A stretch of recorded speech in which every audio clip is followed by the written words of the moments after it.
Gente, olha só, ela tá aqui mais uma vez.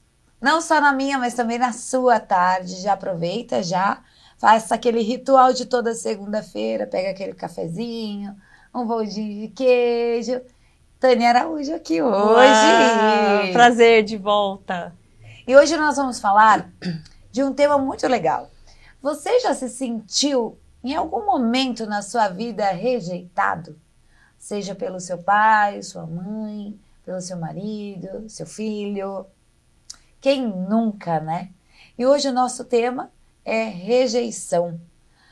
Então, eu trouxe ela para explicar um pouquinho sobre esse assunto. Primeiramente, eu quero que você fale para gente o que é a ferida da rejeição, Tânia.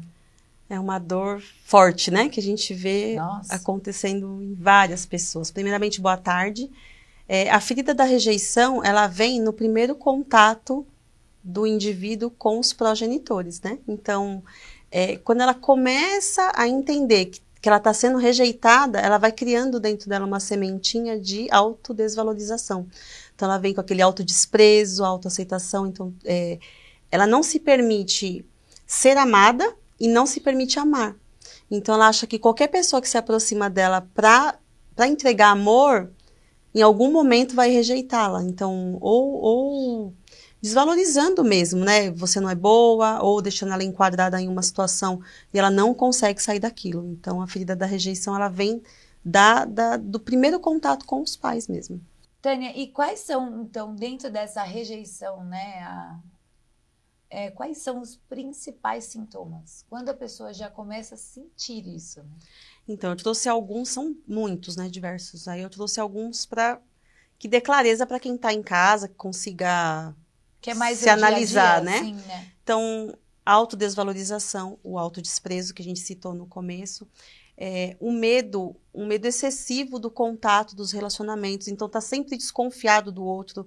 Então, eu tô o tempo todo achando que o outro está tramando sobre mim. E muitas das vezes, esse primeiro contato que eu tive foi com os meus pais. Mas, a princípio, o redor fica complicado conviver, né? Porque você tem medo de se relacionar com o outro e o outro fazer você ter acesso a essa dor. Sim, a então, sofrer. Então pode ser no trabalho, no relacionamento conjugal, no relacionamento afetivo, filho, né? Porque se você tem mais de um filho, você também acha que um deles está te rejeitando, porque é inconsciente, você não tem noção. Por mais que, vamos supor, eu sou a mãe, mas se esse meu filho me fizer qualquer coisa, é porque está me rejeitando. Então, Sim. tudo a pessoa traz para o eu, né? Ela traz para a dor que ela memorizou lá na infância. E ela mesma, acho, né, numa situação, geralmente, por exemplo, tem um exemplo, né? Você tá em casa e você pergunta assim pra pessoa, por que você tá me rejeitando? Por que você tá me tratando assim? Às vezes pode ser algo da própria cabeça da pessoa. Porque ela tem uma necessidade de ser aceita, né?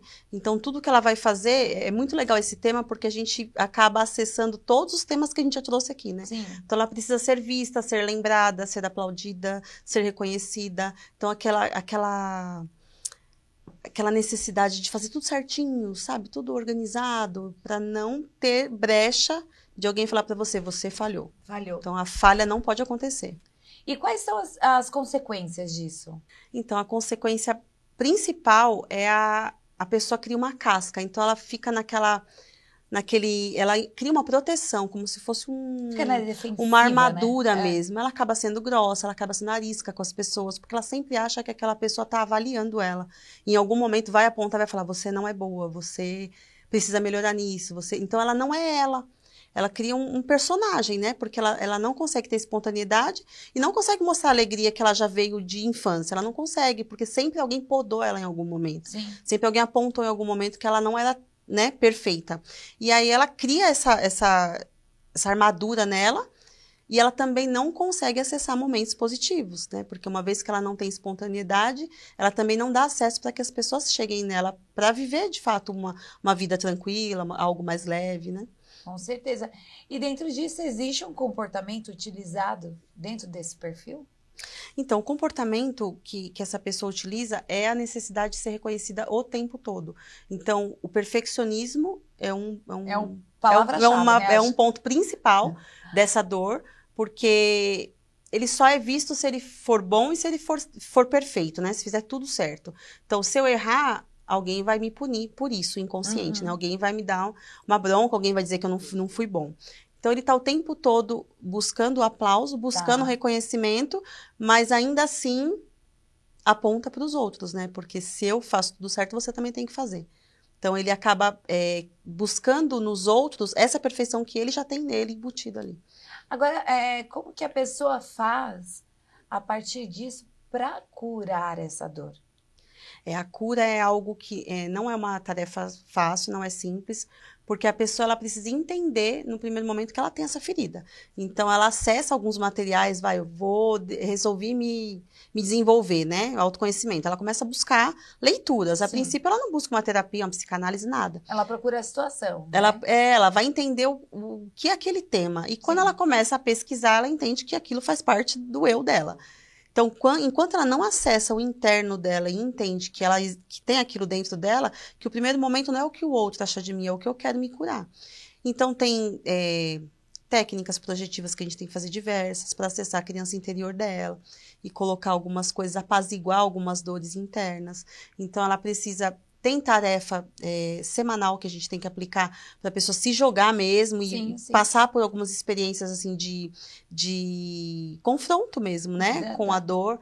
Então, volta para a terapia, entende o que aconteceu ali e a gente vai trabalhando assim, é um trabalho passo a passo, não é... É de formiguinha, né? Não é simples porque é uma dor muito enraizada, né? É algo que é uma ferida ali que... Qualquer momento que ela arranca a casquinha, ela acessa de novo. Sim. E agora tem mesmo uma dúvida, né, que eu tenho. Quando acontece esse processo de rejeição, ou que a gente sofre do seu parceiro, da sua parceira, no seu trabalho, enfim, aí o outro, nessa posição de ser rejeitado, vamos supor que você se sinta rejeitado pelo seu esposo. Aí os julgamentos que o outro faz em você, nessa pessoa, geralmente ele está falando do espelho dele. Também. Porque quando você julga alguém, você pode estar falando de você. Tem dores nele também, né? As dores dele ele projeta. Só que se você tem essa dor embutida em você, você absorve. Então, meio que fala, poxa, o que ele está falando tem razão. Aí você já sente aquela dor e já traz aquilo para você. E não é nada, né, daquilo. Não. Então, as relações confrontam demais, porque são crenças e valores familiar. Então, você traz isso para a vida adulta e você vai para um novo relacionamento. E tá os dois com aquela mesma dor. Então, você imagina, fora os traços de personalidade, caráter e por aí vai, né? Então, eu sou um perfil mais... ousado, eu sou um perfil mais recatado, então os dois dá um choquinho ali. E precisa conversar sobre esses temas para poder colocar cada coisa no seu lugar, né? Então, entender que você é uma pessoa espontânea e eu sou mais tímida. Então, como que a gente alinha isso para seguir tranquilo? O equilíbrio, né, de ambos, né? Então, se eu tenho a ferida da rejeição em mim e eu não sei, aí é o pior dos mundos, né? Porque eu vou para uma relação já no intuito de ser perfeito, apontar o dedo para o outro, para que ele não veja que eu não sou perfeito. Então, eu preciso ser sempre bom. Então, é aquela armadura que ele se coloca, né? Eu tenho que ser o melhor, eu tenho que ser o melhor em todos os sentidos. Sempre. Aparentemente, ele aparece como o perfeito mesmo, para que você não tenha acesso a essa informação dele, que ele não é. Porque esse acesso é só dele. Entendi. Entendeu? É algo que é só para ele, né? Só para ele, ninguém pode acessar. Então, ele não é espontâneo, ele não é uma pessoa de verdade, vamos dizer. Porque você, a qualquer momento, você ataca essa dorzinha dele ali e ele vai mostrar o que ele é. E a rejeição pode-se dizer que isso também seja ligado ao desprezo? Rejeição versus desprezo. Porque ele acessa a dor da infância, né? Dos pais. Tudo ele vai lá para os pais. Só que isso que ele coloca no inconsciente dele, lá no fundinho do poço mesmo, ele traz para a vida adulta. Então, qualquer pessoa que me desprezar, não é porque não bateu as ideias, não é porque... A pessoa fala assim, tá fazendo pouco de mim. Né? Não é, porque simplesmente a pessoa não está no mesmo momento que você, né? Isso acontece nas relações de amizade também. Por exemplo, hoje a gente tem melhores amigos, de infância, mas que não estão no nosso dia a dia, porque cada um tem um formato de vida. Tem a sua vida, segue seu... E não significa que é desprezo, ou que você não gosta, não é. É que a vida toma rumos diferentes. Diariamente, a rotina. O tempo todo muda. Mudando. Não é toda hora que a gente está 100% disponível para os nossos filhos. A gente costuma dizer, né? Eu liguei e você não atendeu. Gente, coisa mais difícil hoje em dia é alguém ter tempo para atender um celular e ficar batendo um papo, né? Então, manda o WhatsApp, me manda um áudio, eu te respondo. Mas se a pessoa tem essa dor aí, nossa, ela não quer falar comigo, pronto, já virou a chave. Já acabou. A pessoa já desmorona naquele momento. Então, por isso, se você está passando por algum tipo dessa situação, converse com a doutora Tânia, aqui. A gente trabalha, cuidar que a gente cuida dessa ferida de rejeição. Que a pessoa não sabe que tem, né? Então, eu gosto muito desse tema porque... Não, é verdade, é bem legal. Você consegue vasculhar todos os outros, né? Sim, então, porque às vezes a pessoa nem imagina, como você falou, que tem essa situação dentro da gente, né? E acaba desencadeando outros problemas, tanto emocionais como físicos, e isso também espelhar para os próximos que estão bem perto a você. E aí você leva para tudo, né? A dependência emocional, porque a pessoa fica dependente, né? Sim. Porque ela tá naquela relação, ela não vai partir para outra, porque esse outro ela vai ter que descobrir tudo do outro. Nossa, nem fala, hein, gente? Vai ter que seguir na armadura dela, sem poder deixar essa pessoa entender de fato qual que é a dor dela, porque às vezes né? a gente até desanima, né? Só de pensar. Você sai, não, é sério, você sai de um relacionamento machucada, frustrada, ferida, com a autoestima baixa. Tem mulheres que, às vezes, em muitos casos, terminam o seu relacionamento, vai lá pra academia, se cuida, foca nela. O correto. Volta a ser quem era, né? E tem mulheres que sofrem ou emagrecem demais porque perde a fome, ou engordam demais porque acaba desencadeando um transtorno alimentar. Porque ela tá com o inconsciente, né? Tá vindo, né? Tá trazendo as informações para ela.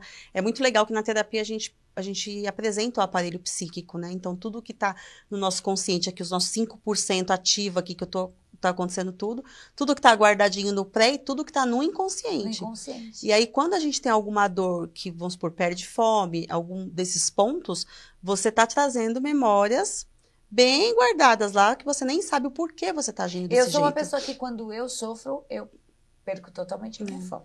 Porque eu fico o dia sem comer, assim, se for algo que me afeta mesmo. Porque você fica tentando entender onde eu errei, né? Sim. Onde é que eu falhei, que momento que eu podia ter feito melhor. Se culpa, então vem a questão da culpa, Não, vem e aí tudo. você senta pra almoçar, não sei se você aí de casa já passou por isso, mas você senta pra almoçar, parece que já não... tem. Aquela comida pode ser a mais maravilhosa que mais amamos, torresmo, que todo mundo sabe que eu amo. Pode ser qualquer coisa, mas não vai. A sensação que dá é que você já está saciado, né? E aí você acaba, né? E tem pessoas que acabam engordando. E aí a pessoa acaba se esquecendo nesse exato momento. A pessoa, quando ela fica num casulo ali, come, é que de fato ela não quer mais ser vista mesmo, né? Sim. Então ela dá se um fecha, jeito, né? ela dá um jeito de mudar mesmo o formato dela para que fique esquecida mesmo. Olha, então, minhas amigas, se você sofre com isso, já falei, procura a doutora Tânia. Procura um tratamento para se curar, né? Porque é tão bom. E não só para isso, a gente, através da psicanálise, a gente consegue enxergar tantas outras coisas, né? Inclusive, a Tânia também faz constelação, também é legal. E eu queria que você deixasse seus contatos, as suas redes sociais, para o pessoal queira conhecer um pouquinho mais, né? Do trabalho, enfim. Então, o WhatsApp é 11 99373 5066. Aí tem um canal no YouTube que é Tânia Araújo, que tem todas as nossas entrevistas aqui lá, inclusive, para você acessar e já entender. Teremos Tânia Araújo no Conversa Boa. Entender tudo que ficou, do que a gente conversou nos outros momentos. E tem o Instagram, que é o taniaaraújo.psi, que lá também tem bastante conteúdo, bastante vídeo, a gente fala bastante constelação. É bem legal, tem bastante conteúdo bacana que vai poder te ajudar, criar um conforto aí para você poder buscar e dar o primeiro passo na sua vida, porque quem pode dar o primeiro passo é só você. Só. É buscar ajuda, porque nunca é vergonhoso a gente pedir ajuda, né? Chega um determinado momento na nossa vida que a gente tem que entender que a gente precisa de ajuda. E essas ajudas precisam de um profissional. Porque quando você compartilha uma dor sua com a sua mãe... Ou com um amigo, ou é na mesa do bar bebendo, olha... É gostoso No desabafar, momento, né? Mas depois aquela ferida vai se tornando maior. É, você desabafa, mas a pessoa, ela puxa a dor pra ela partindo do óculos dela, né? O que ela vê. Então, qual que é a minha lente? A minha lente é X, você tá se vitimizando demais. Não é o que você quer ouvir, né? É. Então, se você faz isso na terapia, a terapia não é um passar de mão na cabeça, né? Vai ter momentos ali na sessão que a pessoa fala, Tapa não na quero cara. mais fazer nada com você, né? Beijo, É. tchau, não vou te ligar mais. E, na verdade, não é isso. A terapia, você vai vasculhando ali, né? O profundo da pessoa. E aí a pessoa entende que, poxa, de verdade, tô pegando pesado. Não, de verdade, tô muito criança nesse Com momento. certeza. E a pessoa vai tomando consciência das coisas, né? Verdade. E aí começa a ter novas atitudes. E isso é muito maravilhoso. Com certeza. E buscar sempre, sempre, gente, o seu amor próprio, tá? Eu sei que às vezes a gente perde, mas ele tá ali. Primeira coisa, ele tá sempre guardadinho ali. É Verdade. só a gente entender melhor. Muito obrigada Eu mais agradeço. uma vez, adorei o nosso bate-papo. Eu gostaria de ficar conversando horas, porque é um assunto que eu acho que tem... Não tem fim, né? Tem fundamentos, porque eu sei que muitas pessoas precisam de ajuda. Precisa. E é tão bom a gente poder levar a informação para você, estar dentro da sua casa, passando esse aconchego, as palavras boas e ter uma orientação, tá bom? Eu vou ficando por aqui, espero vocês até segunda-feira que vem, viu? Um beijo, tchau!